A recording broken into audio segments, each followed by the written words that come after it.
সিরিয়ায় বিদ্রোহীদের দাপটে তৈরি অস্থিরতায় রাজনৈতিক পট পরিবর্তনের প্রত্যাশা করেছিলেন অনেকেই।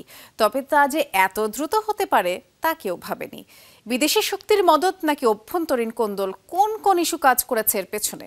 একদিকে নিজ নিজ ফ্রন্টে ব্যস্ত মিত্র রাশিয়া, ইরান, অন্যদিকে বিদ্রোহীদের নজিরবিহীন অগ্রযাত্রার মুখেও প্রায় নিষ্ক্রিয় ছিল সিরিয়ার সেনারা, যা ত্বরান্বিত করেছে বাশার আল আসাদের পতন।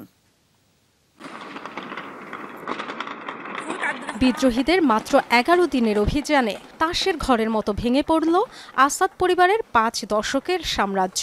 এইচটিএস গোষ্ঠীর উত্থান নিয়ে আলোচনা শুরু হতে না হতেই পতন হলো বাশার আল আসাদ প্রশাসনের ২ যুগের শাসনের। আরব বসন্তের ঢেউ মোকাবেলা করে যেভাবে টিকে গিয়েছিলেন, এবারও সেই পথে হাঁটবেন বাশার, এমন ধারণা ছিল অনেকের। ভাবা হয়েছিল রাশিয়া, ইরান সহ মিত্র গোষ্ঠীগুলোর সহায়তায় বিদ্রোহী দমনের ছক কষে ফেলবেন তিনি। গদি টেকাতে সর্বোচ্চ কঠোর হবেন বলেও মনে করা হয়েছিল। তবে ঘটনা অনেকটা উল্টো হয়েছে। বিভক্ত সিরিয়ায় শেষ মুহূর্তে যেন একা হয়ে পড়েছিলেন বাশার।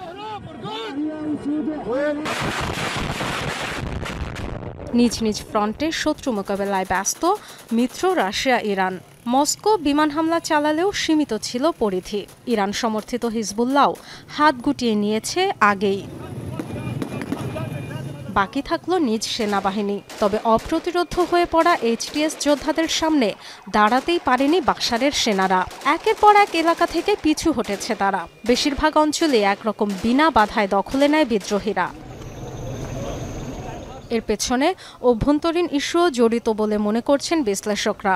বিশেষ করে সিরীয় সেনাবাহিনীতে অসন্তোষের খবর শোনা যাচ্ছিল বেশ কিছুদিন ধরেই।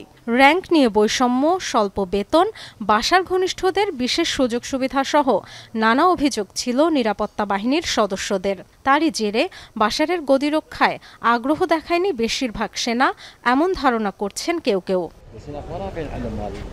প্রেসিডেন্ট বাশারের পতনের পরপরই প্রধানমন্ত্রী গাজী আল জালালির বিদ্রোহীদের সাথে হাত মেলানো জন্ম দিয়েছে প্রশ্ন। তবে কি প্রশাসনের ভেতরেই দানা বেঁধেছিল বাশারের পতনের বীজ? ডরথি তাসরিন, যমুনা নিউজ।